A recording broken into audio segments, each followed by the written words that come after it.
Hello and welcome to Reckoning, the final installment in Zombies for BO6. Let's get started with Augments. For Jug, there are two really obvious choices here, probiotic and hardened plates. Or if you really want to risk it for extra damage, then you can try retaliation. Double standard works best for the meta weapon, the Maelstrom on this map. We have the usual culprits, Slider and Tribologist for Flopper. I really like Supercharged and Fast Pitcher for Speed Cola. This really helps getting field upgrade charges back at the boss. Dead Again is going to help you shoot for a lot longer without having to reload when trying to get boss damage done. It's not an essential perk, but Freefaller and Hotfoot are really nice to have for stamina up. And then on Vault Trade, we've got Fetid Upgrade and Picky Eater to help get you some equipment back and your field upgrade charges return more quickly. Using Frenzied Fire and Extension is going to help you do absolutely masses of damage on the boss, whilst protecting you from some of her more dangerous attacks. Whilst Ether Shroud is the meta if you're going to fight Richtofen. The most important attachments for the Maelstrom are the Extended Mag and Dragon's Breath, otherwise it's mostly personal preference. Walking through these metal detectors will trigger an explosion that will set off the water sprinklers. You can move this bucket underneath them to fill it up with water. You can do this here, or you can do it in another location that I'll show you later. Then it's time to go bin diving. There are two bins you can check and spawn, the first being just around to your right, and the second being towards the back of the room. After checking both bins and hopefully getting a nice reward, you can then also pick up the loose change from Quick Revive. I tend to play the first 3 or 4 rounds in spawn, making sure to pick up any salvage so I can get the gun green as soon as possible, before heading upstairs to the Mutant Research Lab. A grey rarity Maelstrom with Dragon's Breath will kill zombies in one shot on round 3. Beyond that, you'll either need to upgrade to green, or start putting 2 shots into them. The first collectible is a syringe from this bit of lab equipment next to the Mangler tank. Then also pick up some loose change from Deadshot and continue killing off the round. If you've earned 500 salvage, then you can use the Arsenal machine here to upgrade your gun rarity to green. And you can also pick up loose change from Flopper. If you do get any power-up drops, particularly double points, try and make the best use of them that you can by not picking them up right at the end of a round. There aren't that many doors to buy here, but you do want to pick up 2 perks on the way to pack. The Commando Klaus special round takes place on either 5 or 6. There's a great spot to stand right next to the teleporter that will take you to Android Assembly that will cause all of the classes to spawn out of one window. This really helps you pick up the arm easily. To get the arms to drop, you have to deliberately shoot off the arms off these Commando Klaus units. You're going to need 2 arms for the builder Klaus that we're making, and you can shoot either the left or the right arm, but only one is going to drop per special round. Once you've collected your arm, you can teleport over to Android Assembly. You can optionally pick up a painting that you can use to get 500 free points later. If you didn't manage to get enough salvage to go green earlier, there's another armory machine here that you can use. You can then immediately run past it to go check the first spawn location for the Klaus legs, before heading round into the middle of the room and picking up Double Tap. With the organs we selected, this is going to give you double damage. You can then follow this route that I'm taking to go and check the remaining Klaus leg locations, and also stop by the vending machine to try your luck. There are 4 possible spawn locations for the legs, and obviously only 2 will spawn in any one game. This area also contains another bucket location, which is my preferred one to use because you can tie it into several other Easter egg steps later on, but the choice is totally up to you. So you can melee the bucket into place under the sprinklers, and a guide is just about in the middle of the room where you see these zombie parts on the floor, and in this window to the left you can see a smoke alarm in the ceiling. There's a very similar one downstairs in spawn. You can throw equipment like C4, blast traps or molotovs to set off the sprinklers and fill your bucket, although you can do this later. And I'd advise you to keep hold of your blast trap or C4 for now. The last spawn location for Klaus's legs is right in front of the marked lift. Armed with both legs you can head up into Dark Entity Containment. There's some loose change you can grab from Stamina Up and a salvage box too. We're now heading back over to T1 to the Executive Suite level. Whilst it can be a bit fiddly with the Maelstrom, there is a bonus point that you can pick up here. I have a separate guide for all of the power-ups, and if you're struggling, try moving slightly to the left. We're also going to pick up Jug here, and then this floor contains the remaining set of bins to look through. There are 3 in the immediate area surrounding Jug, and it is well worth checking these bins. You can get anything ranging from salvage all the way up to golden wrenches and pack crystals, as well as support streaks. You'll find the next 2 located up the stairs, and the second of these 2 bins also provides an alternate location to shoot the bonus points. Once you've had rewards from 4 of the bins, you can return to spawn to get your final reward.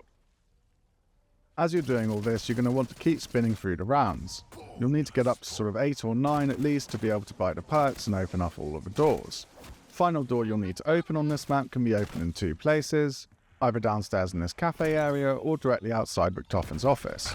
Before heading through to pack though, you're going to want to check these document spawn locations. Each document has a number, a name and a date that you'll be using to work out a code you'll enter into a terminal later on in the quest. In your game, you'll need to find 3 documents out of a possible 6 spawn locations. If you want to do this without a tool, then you'll need to pay attention to the number and the month of the document. You'll need to place them in ascending order and make note that it uses the American date format. Or you can make use of a tool like the ones that I've built and I've linked in the description. Using that tool, all you have to do is click on the documents that you have in your game and it will automatically provide the code in the right order for you. If you did pick up the painting earlier, you can place it here for 500 free points and also check this last bin location in the corner. The standard pool table leg makes a return here, but you can also shoot the pool balls in the rack next to it in the order 1-1-5 to get yourself a free self-revive. Once you're ready, head through to pack. If you run up this right hand side, you can get the loose change from Vault Trade and turn on the Particle Accelerator. By this point, you're usually running a little low on ammo. Fortunately, if you jump down here, there's an ammo box that you can use to stock up, whilst you're waiting for the Particle Accelerator to fully turn on, as it will take about 10 seconds. Once the Particle Accelerator is powered up, you're going to see 4 objective markers around the room. These are all pointing to crystals which you're going to need to shoot. The higher up ones can be a bit of a pain to shoot with the unpacked maelstrom, but you can always jump up to the catwalk above and shoot them from there really easily. This is a nice place to use Frenzied Guard, so you're not having to constantly reload while shooting at the crystals, and it will help you clear out the zombies. Having shot all of the crystals, you'll get the usual white flash of completion, and Pack a Punch will now be available. Having packed, you're going to want to jump up to this platform and jump into the beam of the Particle Accelerator. You'll then transform into a ball of energy that you can move throughout the laser. Avoid any obstacles and direct your ball of energy into the body you see there. This will cause it to drop down, and you can then find it on the floor to interact with it and collect the blood sample, using the syringe that you picked up earlier.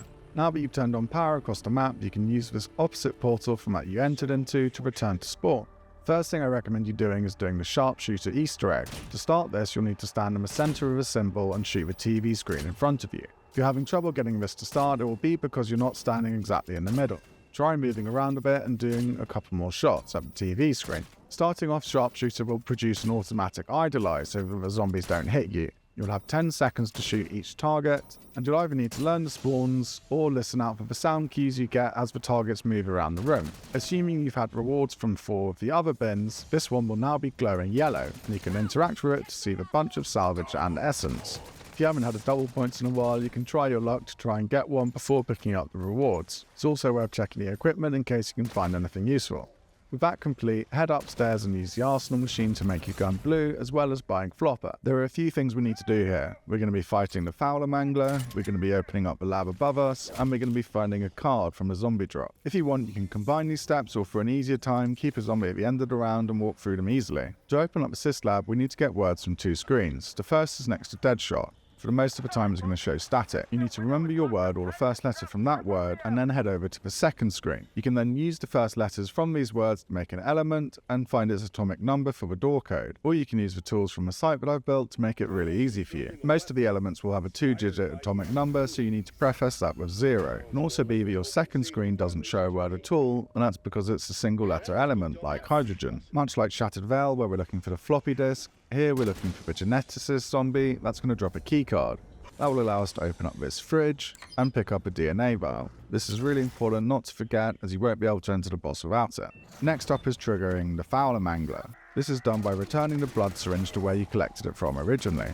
Shooting off the arm cannon is the quickest way to kill them here, and then you can pick up the Fowler version of the mutant injection. Killing Fowler will trigger a series of toxic zombies as well as a disciple to spawn in. Commando Klaus special round will take place on either 10 or 12. I recommend getting that out of the way before attempting the next step to make your life a lot easier, and picking up an arm here should mean that you've collected all of the Klaus parts. For the next step, we're going to need 3 vermin and 3 zombies. You can use the vermin that spawn from the disciple here, however if you prefer to get rid of that, then you can shoot regular zombies as well. Dragon's Breath has a fairly good success rate of converting them into vermin. Sliding into the vermin or zombies is the easiest way to get them to go into the cyst. And there'll be a small sound cue that plays once it's ready for another zombie. After filling it with 3 vermin and 3 zombies, it'll be ready for collection. Be wary of picking up any insta-kills whilst you're doing this. We're now going to be heading down to the quantum computing core. If you didn't pick it up originally, now's a good time to pick up the DNA vial. You're going to be harvesting the health from 3 dark ether plants. This starts automatically as you get close to them and you'll pull out the cyst. However, this will prevent you from reloading. Holding equipment as you enter within range of the flora and then cancelling it will enable you to both drain the cyst and reload your gun at the same time. The first plant is right next to the lift, with the second being immediately through the doors. You can speed up the rate at which the cyst drains the flora by spinning around in a circle. The last flora to drain is found next to the speed cola perk machine. Mantling over the computer terminals in the middle will cause pathing issues with the zombies, enabling you to make this step a bit easier. You can leave and re-enter each of the flora radiuses as many times as you want, so you don't have to complete each one in one fell swoop. It's a great time to buy speed cola here, and you can also backtrack into the main room to buy macchiato. For the next step, you're going to need an Uber class. If you struggle with this, there's a crafting table right next to you where you can buy a shop charge. Now if you're confident with the next steps, you can go ahead and place the Klaus parts now, or if you want to buy some extra time, you can leave this till a little bit later. There's also a tier 2 armor buy immediately next to where you place the Klaus parts. And there's also an armoring machine nearby if you've got enough salvage to upgrade to purple. However, this isn't essential. An Uber class will spawn in on round 16, and you can use your shock charge to shock him in place whilst you damage off his shoulder pads. The objective is to get him to shoot his blue laser right next to Klaus. You'll then hear a quote letting you know that Klaus has been activated. If you want, you can just kill off this Klaus immediately, as you'll be able to spawn another one in at the next step anyway. However, you can be a little bit more efficient by shooting both of the shoulder pads off of this Klaus and heading upstairs into the Dark Entity containment floor. Once here, you need to initiate a power surge from this terminal. You'll then need to run around and find 3 other terminals and activate those. Having activated all 3, it will trigger the mini boss fight in the middle of this egg run. The final step to activate it is to path Klaus onto this pad in front of the Forsaken chamber. This can be a little bit fiddly with him shooting his electric attacks, but you can take your time and eventually he'll path his way round to the pad. Just remember that both of the shield generators on his shoulders must be shot off for this to work. Once he's on the pad, you'll see the usual white flash, and you can rush back to the back of the room where you came up in the lift, and in this corner you'll see the insta-kill to make this fight even easier. There's also an armoring machine that you can use if you really want to upgrade to purple, but again this isn't necessary. The quickest way to kill him is by shooting off the shield generators on his shoulders. In case you've missed it, both Napalm and Cryo are the mods to use to do extra damage on these Uber classes. Killing the Forsaken core will leave behind this blue orb. Interact with this to add the cyst to the orb and you'll have built the Gorgoflex. Now is a great time to open up the teleportation room. You do this by interacting with the iris scanner and then entering into the Fowler Mutant injection suit. If you want to keep the Fowler Mutant suit as a get out of jail card for later on in the map, all you need to do is run into the wall shortly after activating the suit. This will prevent you from actually using it, but it will also pass the ID verification phase. If you place the Klaus parts, you want to do this Klaus step soon, to avoid the trial machine from teleporting somewhere else. Having flipped the round, you just return to Klaus and walk him upstairs back into Dark Entity containment. You need to stay pretty close to him, and eventually you'll be able to activate trial. If you don't see the trial machine here, it means that you've spun too many rounds having activated Klaus, and you'll need to keep spinning them until the trial machine returns. A decoy and frenzied are both really good options here, as you actually need to wait a little bit for the kill counter to pop up on the screen, otherwise your kills aren't going to count. More often than not, you can get a purple wrench drop from this box, so it may well be worth waiting to upgrade the rarity until you've done this step. If you're playing in a co-op game, it is worth trying to coordinate with the rest of your team here, because you may end up getting rewards that benefit each other. You get all types of things like ammo mods, sometimes pack crystals, wrenches and perks. Next up, we're going to be using the code that we started to get by looking at the documents in the Executive Suite. If you've lost track of your code, then now's the time to pop back over to the Executive offices and find the numbers again. As soon as you enter into the teleportation room, there's a bank in front of you that holds the last document. Plug this into the tool to get your final code and activate the computer terminal. If you prefer not to use tools, then all you really need to do is track the numbers from the documents you didn't get from 613452. That order never changes. Following successful entry of the code, you'll see access granted and rebooting facilities messages on the terminal screen. One of the cool things about this egg is that most of the steps aren't really that linear. I've based this guide off a kind of simplified version of the speedrun route. Back in quantum computing, aka the mushroom room, use the macchiato perk machine to orient yourself to shoot a charge shot of the Gorgoflex at this window. You'll also want to buy macchiato itself, so that you can punch open this machine revealing the brain. Again, using macchiato to orient yourself here, use a charge shot of the Gorgoflex to hit double points. You can then finish off the round and bank yourself a whole load of points. Just don't forget to pick up the head that dropped down when you fired the charged Gorgoflex shot at the window. Return to the terminal where you opened up the brain and interact with it. This will trigger you to hold the brain and you'll need to return it to the teleportation room. Jump across to Tower 2, and on your way, if you filled up the bucket, you can actually place the head here. We can return to this later, but filling up the bucket also refreshes the brain timer. You absolutely don't need to have stamina up for this, just continue your path all the way back to the teleportation room, and you'll have plenty of time. One word of warning is that if you try and change weapon here, it will actually drop the brain and you'll have to spin around before you're able to pick it up again. Once in the teleportation room, you insert the brain in the same machine that you extracted it from. Ensuring that the terminal is activated with the code you've collected from a document, you can return to pack and interact with this button. Doing so will spawn in a series of quantum vermin. You'll need to use the wonder weapon, a Kazmir or insta-kill to be able to kill these. 3 or 4 of them will be in elevated spots around the room, and one will be in the centre of the room following you around. Killing each of these vermin gives you 200 points, and your objective is to make 1000 points. Zombies only count for 10 points here. Everything that you kill here will produce a blue wisp that will head up to a charging point next to where you press the button. Above that charging point is a scoreboard where you can keep track of it, and if you actually manage to get more than 2000 points, then you'll earn yourself a free perk, though this is very difficult to do on solo unless you go to a much higher round. Once you've gotten rid of all the zombies, you should have more than enough points to go to pack 2 at this point. And if you want to, you can even buy tier 3 armor. Following that, pull out your Gorgoflex and interact with the blue orb that you've charged up. This will transfer the charge to your wonder weapon, and then suggest putting it away and not bringing it out again until you're ready to shoot the portal. Back in spawn, you can place the fungal head in the bucket here if you prepared it earlier. However, I recommend doing it in the bucket next to Klaus. If you're already at round 21, then now's a great time to do the second step of the Sharpshooter Easter egg, as this will earn you a gold wren. Not at round 21 yet, then you can either spin some rounds or choose to do this later, as we'll be returning to spawn in a bit. I'll leave this to play out here in case you find it helpful.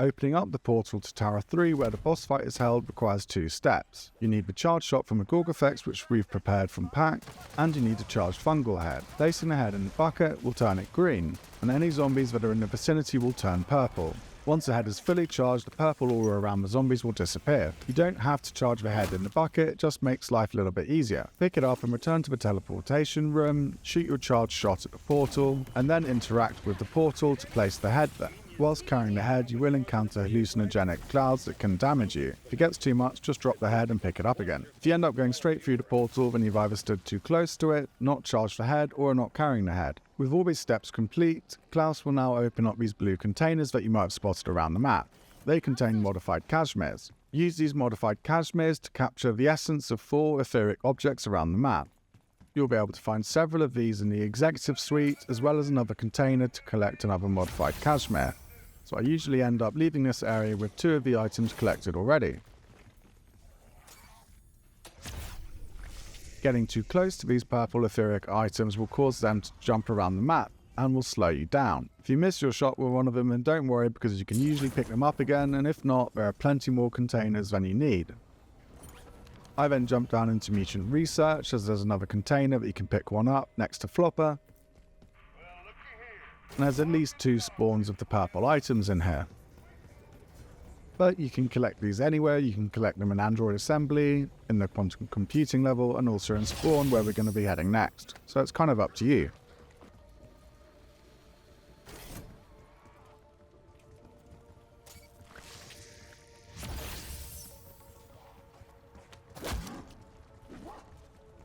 Once you have 4 of them collected, you can return here and interact with this panel. This will trigger a lockdown, in which you'll need to locate and turn off 5 switches. Each of the switch will be making an audio cue so you know which one to go to. It is possible to skip this step just by running around and spamming the switches. You can make an annoying lockdown where you're not earning any points because it's all event zombies and you're just using ammo, go from lasting a minute or so to lasting a few seconds.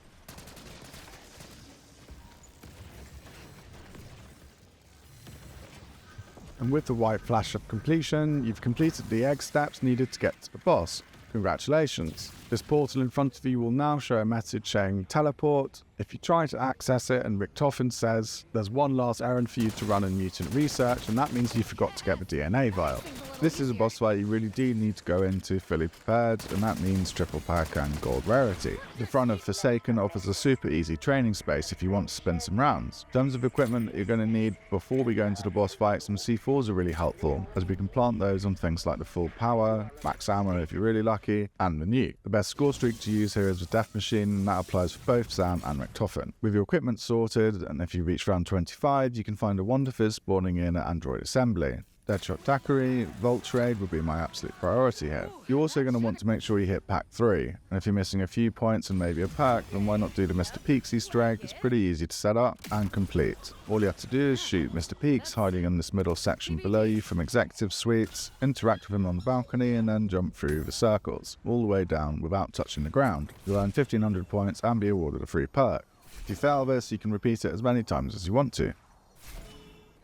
You can also spawn in a free full power during the boss fight. If you return to Mutant Injection and next to Deadshot, you can throw your C4 over top of his tank. It's a really easy throw, and you don't have to worry about getting it spot on. You can also get a free Deadshot Daiquiri perk if you want to save some points there. I recommend buying something like the XM4 PP19 off a wall. You then stand in this spot in Mutant Research and shoot their heads off dummies. You'll then hear an Easter egg completion sound, and if you turn around on the crane behind you, there'll be 5 cans to shoot off that you have to shoot without missing. This is a one-time chance per game, and works in exactly the same way as Liberty, and hopefully when we discover it unshattered, the same way as that does as well. And just before you head into the actual fight, you can top up your ammo with the free max ammo in Android Assembly after entering in from Mutant Research. You can plant C4 on this by running and jumping, but it is harder to hit. Once you're armed with Death Machine, full-on armor and ammo, gold rarity and triple packs, you can head back to the teleportation room and take the teleporter through to Tower 3. At this point, you'll be asked to choose which boss you want to fight between S.A.M and Richtofen.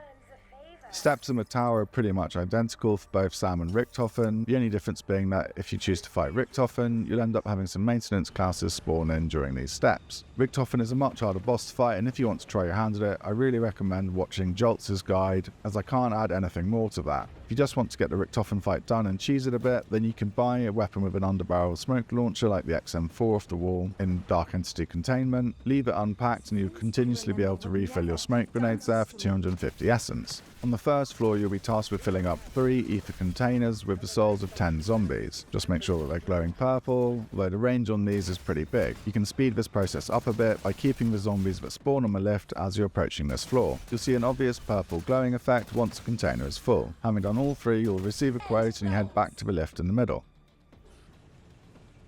On the next floor, you have to shoot a series of crystals. In solo games, there's going to be 6 crystals that you need to shoot. Each time you shoot a crystal, it will trigger in a spawn of zombies. If you move fast enough, you'll be able to run through shooting all the crystals and then turn around to deal with the zombies. They tend to drop a lot of armor here, so make sure you're restocking on that, as well as picking up any ammo drops. If you're entering into this boss fight around 25 or above, you also have a last chance to hit up the Wonder Fizz machine that will spawn in here. Plus, there's a crafting bench in case you've forgotten anything, or want to stock up on decoys or smoke grenades. Returning to the central lift will trigger your final descent to reach the rooftop of Tower 3, where you'll face your chosen boss.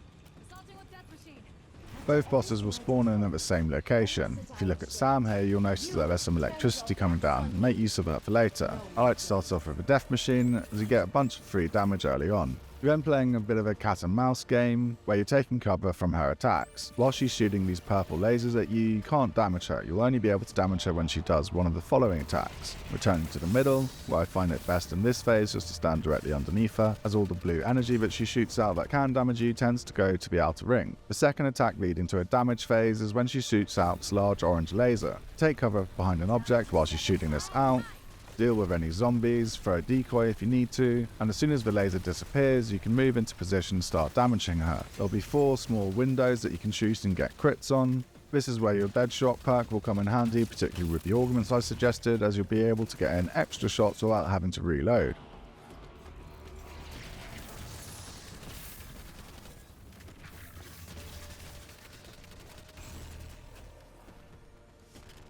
Remember to keep an eye on your ammo here, as there's nothing more annoying than running out of ammo during a damage phase. Once you've crossed the threshold of about 33%, S.A.M will teleport away, marking the end of Phase 1. As she's going through the portal, you'll be able to add some extra damage here. You'll then get a down phase where S.A.M Trial will spawn in. There are 4 possible trials that you can get. In the footage you see here, it's the hold the location trial. Again, with this one you can spin around to make it go a little bit faster. Each of these trials will spawn in a max ammo at the start, and if you complete them successfully, you'll be awarded with a free perk. Failure to complete these trials will result in a grief-style weapon nerf. This is commonly things like weapon nerf, where your damage will be heavily reduced, or weapon carousel. Phase 2 starts with the portals opening up again and zombies spawning back in. You want to identify the portal with the lightning effect like you saw at the start of the fight, and you can make use of your death machine to get another bit of free damage here. S.A.M's attacks in Phase 2 are exactly the same as Phase 1, just a bit more deadly. She'll shoot more of the purple lasers at you, and they'll be slightly more accurate. For the orange laser attack, you can use the exact same strategy as in Phase 1. If you want, you can add in Frenzied Guard so you can shoot for a bit longer.